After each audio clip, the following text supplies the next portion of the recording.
Hello everyone, सबको मेरी नमस्ते। कैसे हैं सब लोग? उम्मीद करता हूँ बहुत अच्छे होंगे। चलिए फ्रेंड्स, आज एक नई सेशन हम पढ़ते हैं जो एसी थ्योरी से रिलेटेड है।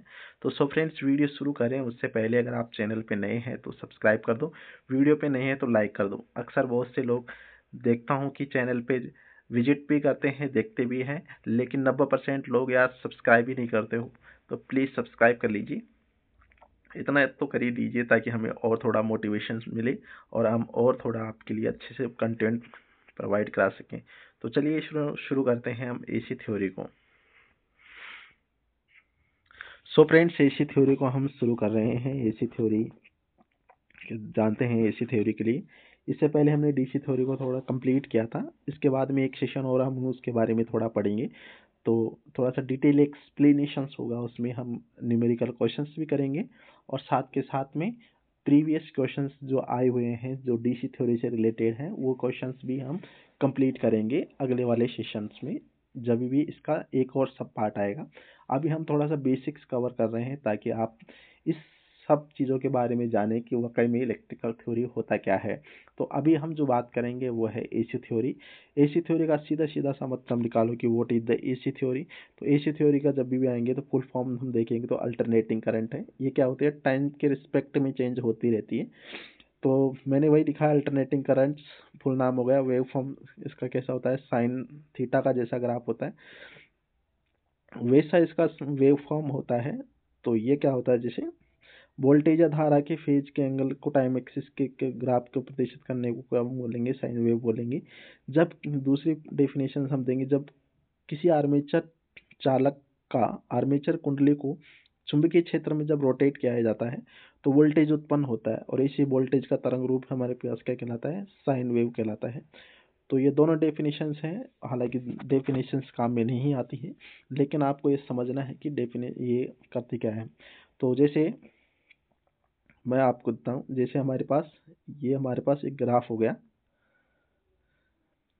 ये ग्राफ हो गया नहीं, यहाँ से शुरू हो रहा है, यहाँ तक जा रहा है पाई, या पाई का मान 180, 360 डिग्री। अब होता क्या है, देखिए यहाँ से जो ऊपर तक गए फिर नीचे आए हम, तो ये ऊपर वाला जो हम पॉजिटिव बोलेंगे, निचला नेगेटिव बोलेंगे। और यहाँ से शुरू होके, जीरो से शुरू होके 360 तक जा रहा है, हम इसको एक पूरा साइकिल बोलेंगे। ऊपर वाले को हम, क्योंकि ये पूरा आधा साइकिल है तो इसको हम हाफ साइकिल बोलेंगे, लेकिन ये पॉजिटिव तो पॉजिटिव हाफ साइकिल बोलेंगे, ये नेगेटिव जाएगा तो नेगेटिव हाफ साइकिल बोलेंगे। ये आपको याद रखना है। और ये पूरा जो बोलेंगे इसको क्या बोलेंगे? Sine wave. तो बेसिकली एसी जो करंट होती है वो जीरो से शुरू होती है, एक टाइम मैक्सिमम जाती है, फिर वापस से जीरो शुरू होती है, फिर उसके बाद में नेगेटिव में जाती है, फिर बाद में मैक्सिमम होती है।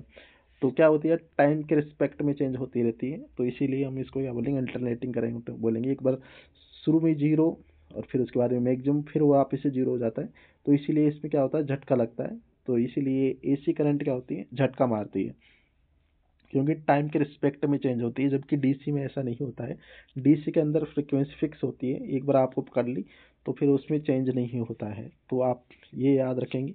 अब चल रहे थे थोड़ा सा वैसी कॉन्सेप्ट पे चलते हैं। अपना जो था कि हमने साइकिल के बारे में बात की, जैसे मैंने बताया कि एसी धारा के पूरे परिवर्तन को क्या बोलते हैं? चक्कर। जो पॉजिटिव और नेगेटिव हाफ साइकिल को मिला के जो पूरा, उसको हम साइकिल बोलेंगे। एसी धारा की पूर्ण चक्कर का औसत मान क्या होता है? शून्य होता है। ये याद रखेंगे। फ्रीक्वेंसी क्या होती है? प्रति सेकंड चक्रों की संख्या को हम क्या कहेंगे? फ्रीक्वेंसी कहेंगे। प्रति सेकंड चक्रों की संख्या को फ्रीक्वेंसी कहेंगे। फ्रीक्वेंसी क्या होता है? F equal to 1/t। T क्या होता है यहाँ पर? Time period. तो कितने टाइम पर टाइम पीरियड में लगाई गई चक्रों की संख्या को हम क्या बोलेंगे? फ्रीक्वेंसी। और या फिर हम बोल सकते हैं, क्योंकि नीचे टाइम है तो ये क्या है? जस्ट अपोजिट है। तो टाइम अंतराल का विलोम को भी हम क्या कह सकते हैं? फ्रीक्वेंसी बोलेंगे। मात्रक क्या होता है इसका? हर्ट्ज होता है। इंडिया में बेसिकली 50 हर्ट्ज फ्रीक्वेंसी पर कोई भी मतलब सर्कुलेट होता है, जबकि अन्य देशों के अंदर जैसे अमेरिका ब्रिटेन वगैरह हो गए तो वहाँ पर 60 हर्ट्ज फ्रीक्वेंसी का मान होता है। फ्रीक्वेंसी इक्वल टू, जैसे एन का जो फॉर्मूला, जैसे स्पीड हो गया, जैसे सिंक्रोनस से अल्टरनेटर वगैरह में हम देखते हैं सिंक्रोनस स्पीड वगैरह, तो स्पीड इक्वल टू क्या होता है? 120 एफ ओपन पी।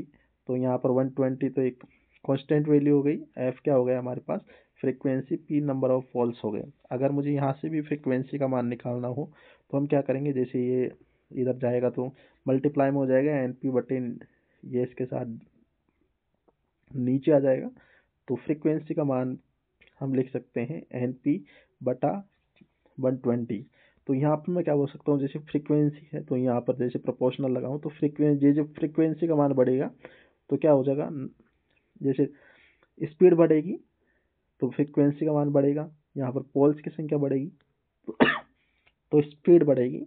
तो ये इनमें डायरेक्ट रिलेशंस बोल सकते हैं। तो मैंने वही कहा, मशीन की आवृत्ति स्पीड एंड पोल पर निर्भर करती है। Frequency is proportional to speed and frequency proportional to pole. DC supply पर आप फ्रीक्वेंसी का मान 0 होता है, और जो फ्रीक्वेंसी की जो आवाज़ आती है उसको हम क्या बोलते हैं, टोन बोलते हैं। टाइम पीरियड की बात करूँ तो ये फ्रीक्वेंसी का थोड़ा सा विलोम, फ्रीक्वेंसी का उल्टा ही ये हो गया, टाइम पीरियड हो गया। या फिर हम बोल सकते हैं एसी धारा द्वारा एक चक्कर को पूरा करने में लगा समय को हम क्या बोलेंगे, टाइम पीरियड बोलेंगे। और इसका मात्रक हम सेकंड में मेजरमेंट करेंगे इसको। फिर हम बोलेंगे इंस्टेंटेनियस वैल्यू।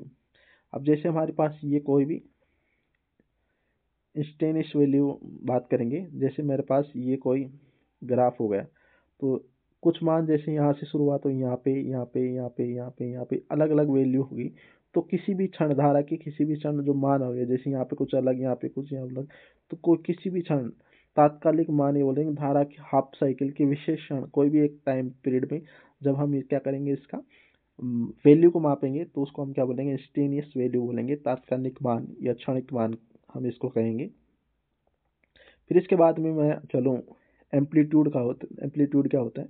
अब एम्पलीट्यूड की बात करें, जैसे मेरे पास ये क्या हो गया, हमारे पास एक साइकिल हो गई। तो यहाँ से क्या होगा, तो यहाँ पर कोई ना कोई एक पॉइंट होगा जहाँ पर मैक्सिमम होगा, पॉजिटिव मैक्सिमम, और यहाँ से जैसे नेगेटिव है तो यहाँ पर कुछ मैक्सिमम। तो इन दोनों के बीच का अंतर को हम क्या बोलेंगे, एम्पलीट्यूड बोलेंगे, आयाम बोलेंगे।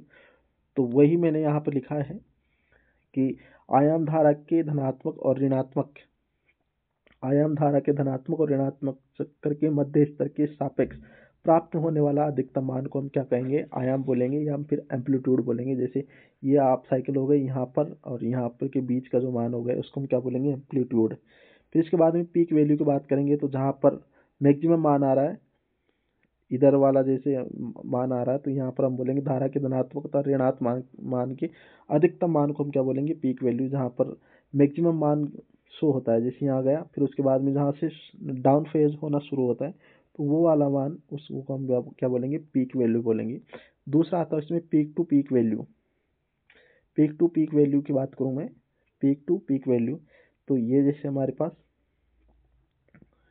हाँ मतलब साइकिल हो गए हमारे पास, ये वाला और ये वाला, दो दो गुना, क्या बोला हमने, एसी धारा के चक्कर पर प्राप्त होने वाला शिखर मान का दोगुने मान को हम क्या बोलेंगे, पीक टू पीक वैल्यू बोलेंगे। या जैसे वी पीक मल्टीप्लाई टू हमने कर लिया, तो दोगुने मान को हम क्या बोलेंगे, पीक टू पीक वैल्यू बोलेंगे। फिर इसके बाद में हमारे पास आता है आरएमएस वैल्यू। आरएमएस वैल्यू के बारे में थोड़ा सा जान लेते हैं, आरएमएस वैल्यू क्या होता है।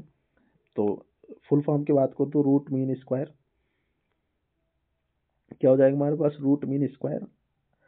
पहले हम क्या निकालेंगे, रूट, फिर उसका मीन, माध्य, वर्ग माध्य मूल मान हम इसको बोलेंगे, या फिर प्रभावी मान बोलेंगे। तो ये किससे संबंधित है, ये बेसिकली टेम्परेचर से संबंधित होता है। और एसी और डीसी दोनों पर आर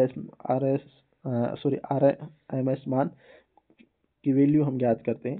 तो आरएमएस वैल्यू का मान क्या होता है, फिर वो देख लेते हैं। पहले क्या होता है आरएमएस, एसी धारा का वह मान जो दिए गए समय में उतनी ही ऊष्मा उत्पन्न करती है जितनी की डीसी धारा उत्पन्न करती है, उसको हम क्या बोलेंगे, वर्ग माध्य मूल मान या आरएमएस वैल्यू कहेंगे। फिर से देखिए, एसी धारा का वह मान जो कि दिए गए समय में उतनी ही ऊष्मा उत्पन्न करती है जितनी की डीसी धारा उत्पन्न करती है। कोई भी टाइम पीरियड होगा जिसके अंदर एसी जितनी हीट प्रोड्यूस कर रही है उतनी ही डीसी प्रोड्यूस करे, तो इन दोनों को क्या बोलेंगे हम, उतने ही टाइम पीरियड में, तो उसको आरएमएस वैल्यू कहेंगे। तो I R M S current का, I R M S equal to, जैसे ये हमारे पास हो गया करंट का, हमने क्या निकाला, वर्ग किया, फिर उसका मीन निकाला, मीन, और फिर उसके बाद अंडर रूट निकाल दिया, ये वाला हमारे पास हो गया। तो इम्पोर्टेंट फॉर्मूला याद रखेगी कि R R R M S का जो मान होता है वो मैक्सिमम करंट का कितना गुना होता है, 0.707। तो आर एम एस वैल्यू के लिए ये याद रखेंगे फॉर्मूला। डायरेक्ट एग्जाम में इसमें आता है, इसमें IRMS इक्वल टू क्या होता है, तो मैक्सिमम करंट का 0.707। तो ये थोड़ा सा इंपॉर्टेंट है। देखो √3 का मान कितना, 1.01, 1.414, √3 का मान 1.732, 1/√2 0.707, 2/√3 1.154, 1/√3 0.57, √3/2 0.86। ये सब वही वैल्यूज हैं जो हमारी ट्रिग्नोमेट्रिक सारणी के अंदर आती है, वही वैल्यूज हमने यूज किया है और उन्हीं का थोड़ा सा मान आपको याद रखना है। फिर यहाँ पे जैसे 0.700 क्या लिख सकते हैं, 1/√2 से हो सकता है, मतलब कर सकते हैं इसको। तो मैक्सिमम करंट का √2 IRMS वैल्यू होती है, धारा का क्या बोलेंगे RMS मान। फिर इसके बाद में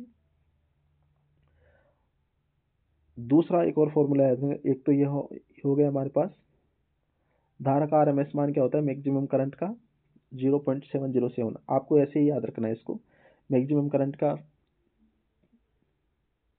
0.707 इज इक्वल टू धारा का RMS मान। अगर मैं एवरेज मान की बात करूं या धारा का एक और एवरेज मान के साथ फॉर्मूला क्या होता है, उसके साथ मल्टीप्लाई होता है 1.11। तो ये दोनों वैल्यू आपको याद रखनी है। फिर अगर वोल्टेज का मान ज्ञात करें तो मैक्सिमम के साथ फिर वही आ जाएगा ये वापस से। तो ये दोनों तीनों फॉर्मूले आपको याद रखना है। इसके बाद में RMS वैल्यू को शो करने वाले कौन कौन से उपकरण की बात करूं तो AC मीटर हो गया, AC वोल्ट मीटर हो गया, AC वोट मीटर, हीटर हो गई, प्रेस हो गए, सोल्टिंग आयरन रॉड हो गए हमारे पास पानी गर्म करने की। ये सभी ऊष्मा का RMS मान शो करते हैं। इसके बाद में एवरेज वैल्यू की बात करूं तो एवरेज वैल्यू वही क्या होता है, जैसे बेसिकली फॉर्मूला हमारा होता है धारा राशियों का योग बटा राशियों की संख्या। तो राशियों का योग कर लिया हमने, धाराओं का योग कर लिया और उसमें जितनी धारा उसका भाग दे लिया, तो एवरेज हमारे पास ये हो गया। ये क्या होता है, मैक्सिमम करंट का कितना होता है 0.637 होता है। तो RMS वैल्यू के साथ भी एक एवरेज हमने देखा था, वही इसके साथ मल्टीप्लाई था। RMS धारा का RMS मान इक्वल टू एवरेज करंट के साथ 1.11। लेकिन यहाँ पर ये फॉर्मूला एक तो ये हो गया हमारे पास, दूसरा ये वाला याद रखेंगे, मैक्सिमम करंट का कितना होता है 0.637 एवरेज वैल्यू हमारे पास होता है। तो औसत मान को कौन कौन से उपकरण शो करते हैं, तो DC वोल्ट मीटर हो गया, DC वोट मीटर हो गया और DC एमीटर हमारे पास क्या करते हैं, हमारे पास एवरेज वैल्यू को शो करते हैं। जैसे हमारे पास घरों में मीटर वगैरह लगे होते हैं तो सब क्या करते हैं, वोट मीटर क्या होते हैं हमारे पास एवरेज वैल्यू को शो करते हैं। इसके बाद में दोनों के अंदर मैं बात करूं कि धारा का RMS मान और धारा का एवरेज मान। तो धारा का जो RMS मान जो होता है इज ग्रेटर देन धारा के एवरेज वैल्यू से बड़ा होता है। ये इंपॉर्टेंट डाटा आप याद रखेंगे। फिर मैं बात करूं फेजर को, फेजर क्या होता है, कभी कभी फेजर आरेख बनाए सदिश, मतलब फेजर डायग्राम वगैरह। तो वही हमने लिखा है कि एक सदिश आरेख जिसमें वोल्टेज एंड करंट की पोलैरिटी का ध्रुवता और परिणाम दोनों को प्रदर्शित करते हैं, तो उसको हम क्या कहेंगे, फेजर कहेंगे, फेजर डायग्राम वगैरह जैसे हम देते हैं। तो वही है फेज क्या होता है, कोई भी क्षण वोल्टेज और करंट की दिशा को हम क्या कहेंगे, फेज। ये 3 प्रकार से हो सकती है। जैसे हमारे पास ये इधर हो गया, तो यहाँ पर क्या हो रहा है, करंट का मान और वोल्टेज का मान, तो ये दोनों अगर सेम दिशा में तो हम बोलेंगे इनको इन फेज। किस में कहेंगे, धारा और वोल्टेज इन फेज में, यानी सेम डायरेक्शन में है। अगर ऊपर जा रहा है, जैसे ये धारा हो गई और ये क्या हमारे पास हो गया, वोल्टेज हो गया, तो धारा और वोल्टेज के बीच में मैं क्या बना रहा हूँ, एक फेज एंगल को शो कर रहा हूँ। तो मैं क्या बोलते हैं, यहाँ पर वोल्टेज क्या है, आगे है, वोल्टेज क्या है आगे। तो मैं ऐसे बोल सकता हूँ कि वोल्टेज किससे, धारा पीछे ना, तो ये मैं ऐसे बोलता हूँ वोल्टेज धारा से 90 डिग्री अग्रगामी है। या फिर मैं ऐसे बोल सकता हूँ करंट जो है वोल्टेज से 90 डिग्री क्या है, पीछे है, पश्चगामी है।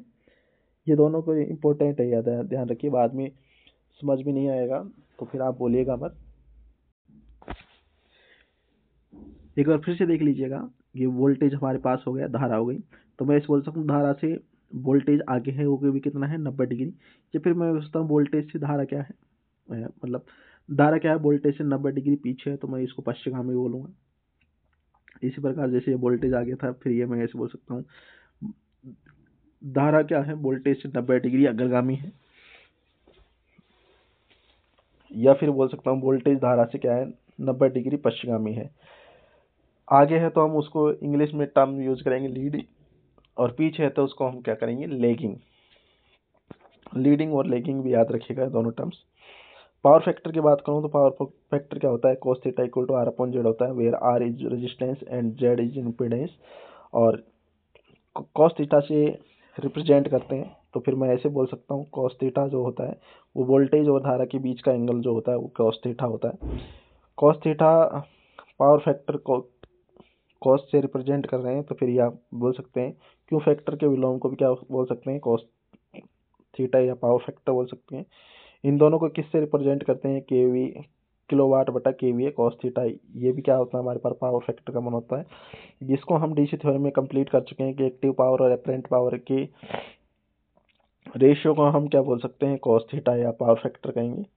पावर फैक्टर बेसिकली दो प्रकार का हो सकता है, जैसे हमने कहा लीडिंग पावर फैक्टर जहाँ पर अग्रगामी है, और लेगिंग पावर फैक्टर जहाँ पर क्या है, पश्चिमगामी है।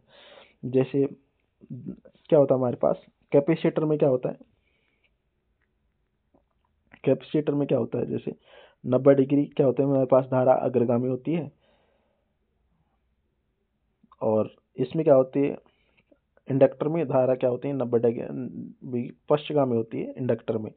तो ये थोड़ा हम आगे देखते हैं इसमें थोड़ा, तो अभी तो याद रखिए लीडिंग पावर फैक्टर, अगर करंट आगे है तो लीडिंग हो जाएगा, लेकिन क्या हो करंट पीछे तो लेगिंग पावर फैक्टर हो जाएगा।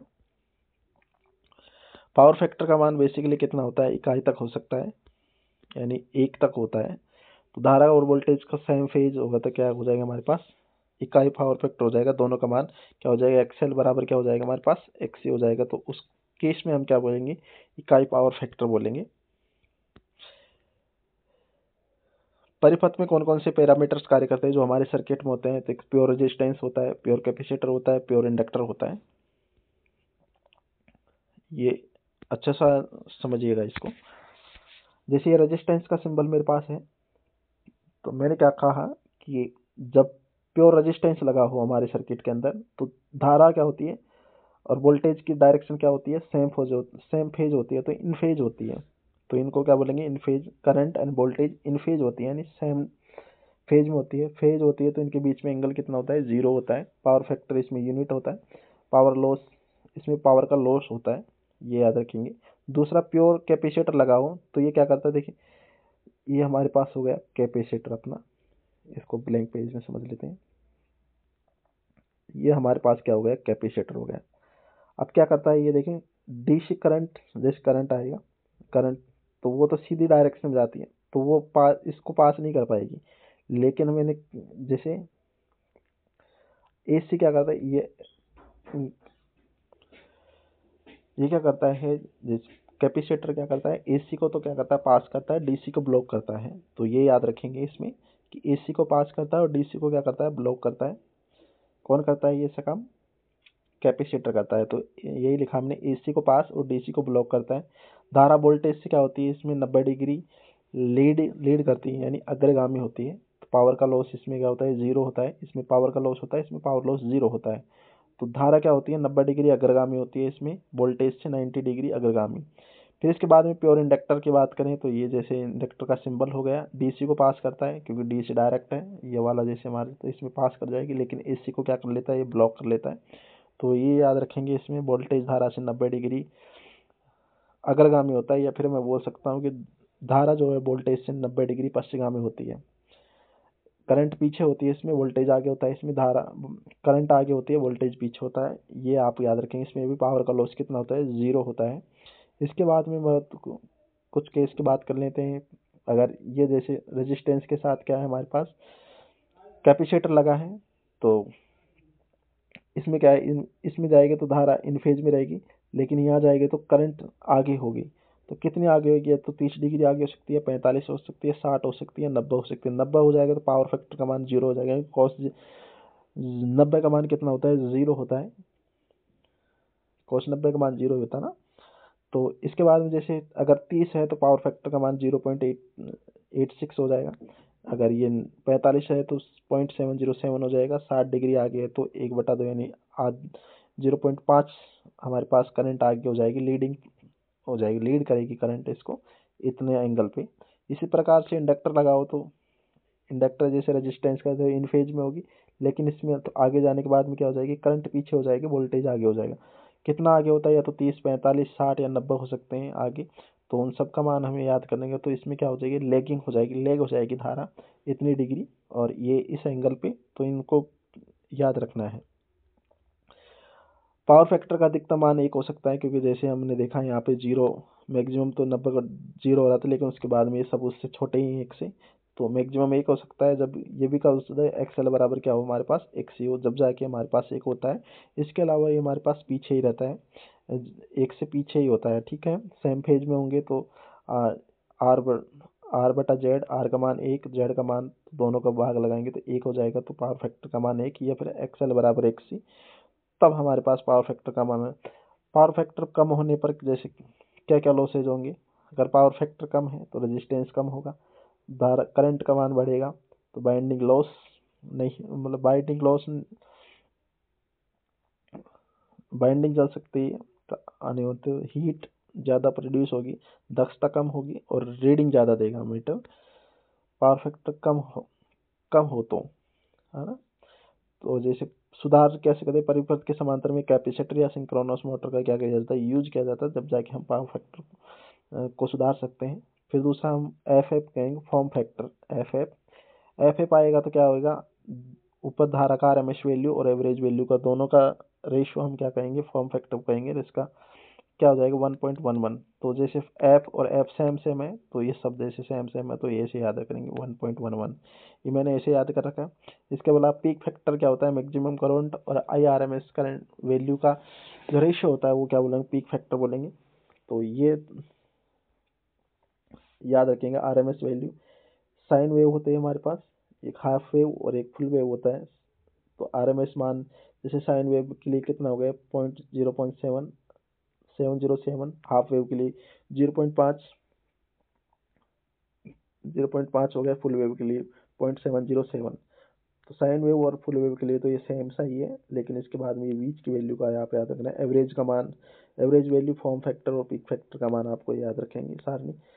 इसके बाद में मैं बात करूँ, चलते हैं आगे थोड़ा, रिपल फैक्टर क्या होती है। रिपल जैसे हम को भी आते हैं तो डिस्टॉर्शन बोल सकते हैं, या फिर अशुद्धि एक प्रकार की हो सकती है रिपल। एसी कंपोनेंट के आरएमएस आउटपुट से प्राप्त होने वाली डीसी का अनुपात क्या बोलते हैं, रिपल कहलाता है, रिपल फैक्टर। तो रिपल फैक्टर क्या होता है, वी आरएमएस और आउटपुट डीसी, डीसी का रेशियो को क्या बोलेंगे हम, रिपल फैक्टर बोलेंगे। रिपल हाफ वेव के लिए रिपल फैक्टर 1.21 या फिर 121% बोल सकते हैं इसको। फुल वेव के लिए 0.484 या फिर 48% बोल सकते हैं। ब्रिज रेक्टिफायर के लिए 88% होता है हमारे पास, तो ये याद रखेंगे आप सब। इसके अलावा हम बात करेंगे इम्पीडेंस की। प्रतिबाधा क्या होती है, प्रतिबाधा के लिए Z equal to X square plus R square. Z हमारे पास क्या हो गया, प्रतिबाधा, आर रेजिस्टेंस हो गया, तो जेड इक्वल टू की हमारे पास ये important formula, R square plus XL minus X का होल स्क्वायर। अगर ये दोनों बराबर हैं, एक्सएल माइनस एक्स सी बराबर 0 है, तो ये 0 और जेड बराबर आ रहा था, ये प्रतिबाधा वाला हमने जैसे ऊपर देखा था ऐसा फॉर्मूला।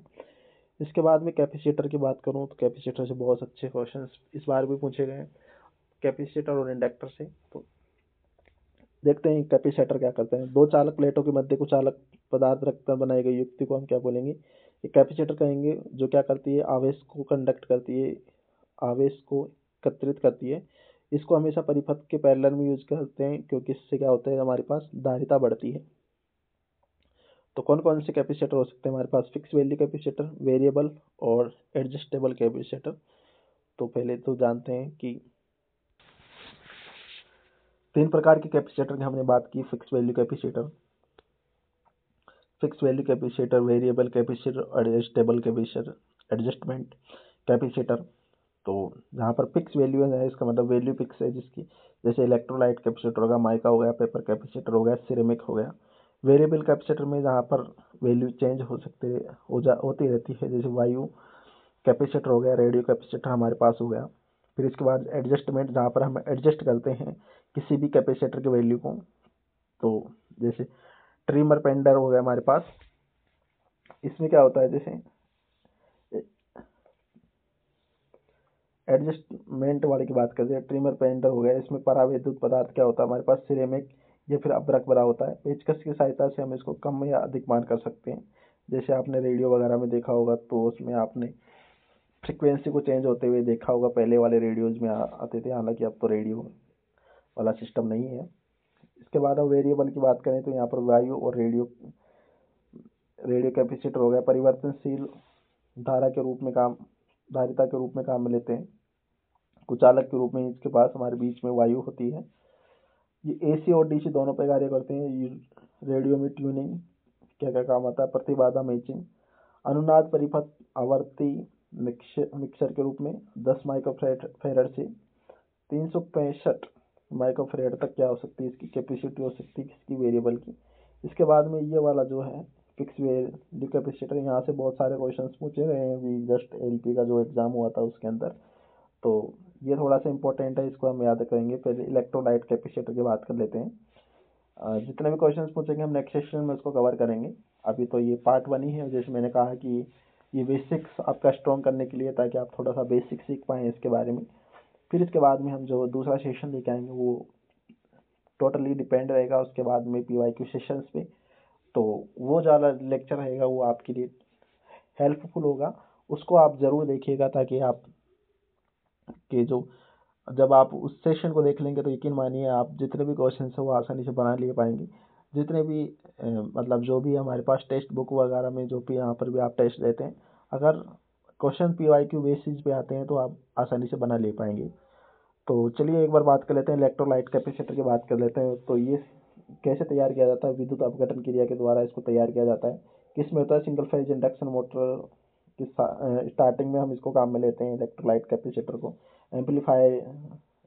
एम्पलीफायर को कपलिंग करने के अंदर, लाउड स्पीकर और क्रॉस ओवर के रूप में हम इसको काम में लेते हैं। फिर इसके बाद में हमारे पास जो आता है वो नाइबोइम कैपेसिटर हमारे पास होता है, ठीक है। तो ये क्या होता है, इसमें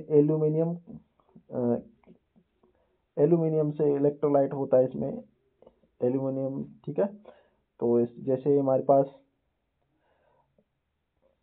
ये क्या होता है, इसका रेजिस्टेंस जो होता है क्या होता है, कम ही होता है ना, ये याद रखेंगे। फिर इसके बाद में टेंटेलियम कैपेसिटर हमारे पास हो गया। तो इलेक्ट्रोलाइट कैपेसिटर के रूप में इसको यूज में लेते हैं। कौन सा यूज होता है इसमें, टेंटलम पेंटॉक्साइड यूज में होता है। लीकेज करंट, इसमें लीकेज करंट अधिक होती है। इसके बाद में सिरेमिक कैपेसिटर की बात करूं तो ये ट्यूब टाइप का कैपेसिटर होता है, जो ट्यूब टाइप का और डिस्क टाइप का, दो प्रकार के हो सकते हैं हमारे पास सिरेमिक कैपेसिटर। तो ये क्या कहते हैं, ट्रांजिस्टर सर्किट के रूप में कार्य में लेते हैं, और रेडियो फ्रिक्वेंसी एम्पलीफायर के रूप में हम इसको काम में लेते हैं। और आकार में सबसे छोटा जो होता है वो सिरेमिक कैपेसिटर ही होते हैं। फिर इसके बाद में माइका कैपेसिटर की बात करें तो ये भी 3 प्रकार के हैं, स्टैक्ड माइका, सिल्वर माइका और बटन माइका। ये 3 प्रकार के माइका कैपेसिटर होते हैं, AC DC दोनों पे कार्य करते हैं। तो इसके बाद में ओम मीटर की बात करें, जैसे हमारे पास ओम मीटर होता है, हालांकि ये उस चैप्टर का मेजरमेंट में देखते हैं, लेकिन यहाँ से पिछली बार क्वेश्चन पूछा गया था, जब रीडिंग अनंत शो कर रहे थे इसका मतलब हमारे पास क्या है, ओपन सर्किट है। जब रीडिंग 0 पे आ जाए तो इसका मतलब क्या है, हमारे पास शॉर्ट सर्किट है। अगर अर्थिंग फॉल्ट है तो वैल्यू हमेशा लो ही दिखाएगा। और इसकी रेटिंग जो है वो किस में होती है, KVAR में होती है। फिर इसके बाद में मैं पेपर कैपेसिटर की बात करूँ तो इम्प्रेगनेट कैपेसिटर होता है, इसमें डाइलेक्ट्रिक स्ट्रेंथ के रूप में, जो इसमें परावैद्युत भरा होता है। किस प्रकार का होता है, रोल टाइप का होता है, इस प्रकार के, ठीक है, रोल टाइप में होता है। और AC DC दोनों पे कार्य करता है। सिंगल फेज मोटर के रूप में काम लेते हैं इसको, high voltage and high current circuit के रूप में काम लेते हैं। इसके अलावा मैं बात करूँ आगे कैपेसिटर की धारिता की बात करूँ तो इसमें क्या होता है, आवेश एकत्र करने की कैपेसिटी होती है, और वो किस रूप में होती है, संकेत के फेरेड के रूप, मतलब इसकी जो इकाई होती है फेरेड होती है। कूलम प्रति वोल्ट या कूलम स्क्वायर प्रति जूल भी हम इसकी यूनिट को बोल सकते हैं। इसके लिए फॉर्मूला जो आवश्यक क्षमता के लिए जो फॉर्मूला है capacity C equal to E0 के यहाँ पर हमारे पास निर्वात स्थान की प्रोबेबिलिटी इन ए वैक्यूम, निर्वात स्थान की पर विद्युतशीलता हमारे पास हो गया, के हमारे पास कुछ अलग पदार्थ का नियतांक हो गया, ए हमारे पास एरिया हो गया, डी क्या हो गया प्लेटों के बीच की मध्य की दूरी हो गई। अब इसको याद करने के लिए तो इक्का जैसे हमारे पास जैसे 52 तत्वों में कहते हैं इक्का और नीचे डी, इक्का डी, तो ये याद रख लेंगे। और इसमें C equal to Q upon V, Q equal to charge V volume है हमारे पास एकत्रित किस रूप में करता है 1/2 CV स्क्वायर के रूप में हमारे पास क्या करता है एनर्जी को स्टोर करता है। फिर इसको दो प्रकार के कनेक्शन कर सकते हैं, एक तो सीरीज के रूप में, एक पैरेलल के रूप में, दो प्रकार के कनेक्शन हमने किए। तो हम जैसे हमने जब डीसी थ्योरी पढ़ा था, जब हमने देखा था कि जो प्रेस से स्टार्ट होते हैं वो रेजिस्टेंस के जो कनेक्शंस होते हैं उस तरह के बिहेवियर करते हैं, लेकिन जो उसके उलट होते हैं, जैसे अभी कैपेसिटर है तो सीरीज में जैसे हम तो जोड़ते हैं, लेकिन यहाँ पर जैसे 1/C1 plus 1/C2 plus 1/C3 हमारे पास सीरीज के लिए हो जाएगा। पैरेलल कनेक्शंस की मैं बात करूँ तो टोटल जो जब हम क्या निकालेंगे इसके अंदर कितने इसकी वैल्यू निकालेंगे तो हमारे पास तीनों को ऐड करेंगे, पैरेलल के अंदर ऐड करते हैं और इस तरह से लिखते हैं, इसमें एलसीएम लेके फिर सोल्व करना होता है इसको। तो इसमें श्रेणी क्रम में कुल धारिता क्या होती है, घटती है। तो यही क्वेश्चन पूछ लिया था अभी जब जस्ट एलपी हुआ था, उसमें अतिरिक्त कैपेसिटर जोड़ेंगे तो भी हमारे पास क्या हो जाएगी, कुल धारिता है जो क्या होगी, घटेगी। इसमें समांतर में बढ़ेंगे तो कुल धारिता हमारे पास बढ़ती है, ऐड करेंगे तो भी बढ़ती है। धारिता प्रतिघात को किस में मेजरमेंट करते हैं, ओम में। तो धारिता प्रतिघात को एक्सी से डिनोट करते हैं, एक्सी का जो फॉर्मूला आप याद रखेंगे वी बटाए होता है। इसके अलावा XC equal to Z square minus R square, XC equal to 1/2 pi frequency 2 pi F C, और 2 पाई एफ को जगह हम ओमेगा लिख सकते हैं, तो इस जगह ओमेगा लिख देंगे तो हमारे पास क्या हो जाएगा, हमारे पास C 1/ओमेगा C। तो ये धारिता प्रतिघात हमारे पास हो गया। इसके अलावा मैं बात करूं इंडक्टर की, मैं बात करूंगा इंडक्टर क्या होता है। यह मैग्नेटिक फील्ड के रूप में ऊष्मा को एकत्रित करता है। तो इस इंडक्टर से भी काफ़ी ठीक ठाक से क्वेश्चंस आए हैं सेशन से, जो एलपी का रिसेंट में जो एग्जाम हुआ है। ये वहाँ इसका सिंबल हो गया हेनरी, इसकी यूनिट हो गई प्रेरकत्व किस में N square mu A upon L, N equal to क्या है नंबर ऑफ टन्स हो गया, म्यू चुंबकशीलता हो गई, ए एरिया हो गया, एल लेंथ हमारे पास हो गया। तो ये क्या करता है, डीसी को पास करता है, एसी को ब्लॉक करता है। एम्पियर ओम या प्रति कूलाम इसका हम क्या बोल सकते हैं, यूनिट बोल सकते हैं। इसमें एकत्रित जो एनर्जी है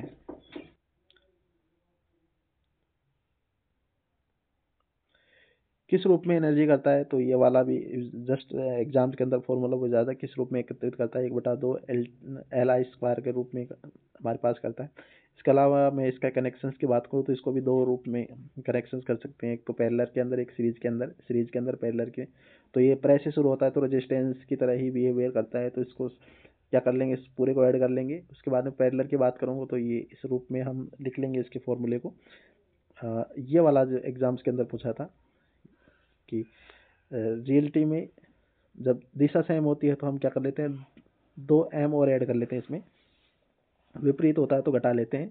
जब पैरेलल होता है तो ये माइनस तो ऊपर सेम ही होता है, लेकिन सेम होती है तो यहाँ पर नीचे माइनस आता है, और अपोजिट होती है तो यहाँ पर पहले प्लस आता है। इसका जस्ट थोड़ा सा उल्टा होता है, यहाँ पर सेम है तो प्लस आता है ना। तो ये फॉर्मूला आप याद रखिएगा, जब अभी जस्ट एग्जाम्स हुआ था उसमें अंदर भी पूछा गया था। तो ये था हमारे पास एसी थ्योरी के कंप्लीट जो थ्योरी थी वो हमने पढ़ा है इसके बारे में। इसके बाद में हम एक और सेशन हम इसमें करेंगे जब आप इसके बारे में पूरा डिटेल से सीख पाएंगे। अभी जितने भी ये हमारे पास जब लिखा है इनको प्लीज़ लिख लीजिएगा, नोट डाउन कर लीजिएगा और एक दो बार रिवाइज कीजिएगा, ताकि आपको ये थोड़े से रूटीन में आ जाए, इन वर्ड्स से आप थोड़े से फेमस हो जाओ। क्योंकि जब एग्जाम्स के अंदर आते हैं तो ये वर्ड्स ही हैं जो हमें ज़्यादा कंफ्यूज करते हैं, तो उसकी बदौलत ही हम अच्छे से पेपर को डील नहीं कर पाते हैं, इस वजह से हम पीछे रह जाते हैं। तो सो स्टूडेंट्स, आप को ये लेक्चर पसंद आया होगा ऐसी मैं उम्मीद करता हूँ, और नेक्स्ट सेशंस के अंदर में हम और अच्छे से क्वेश्चंस को लेके आएंगे। तो आज के लिए मैं इतना ही रखता हूँ। वीडियो को पूरा देखने के लिए धन्यवाद। Thank you for watching, bye bye. और प्लीज़ आप लोग प्लीज़ थोड़ा सा सपोर्ट दिखाइए ताकि हम और अच्छे से सेशन कर पाएँ।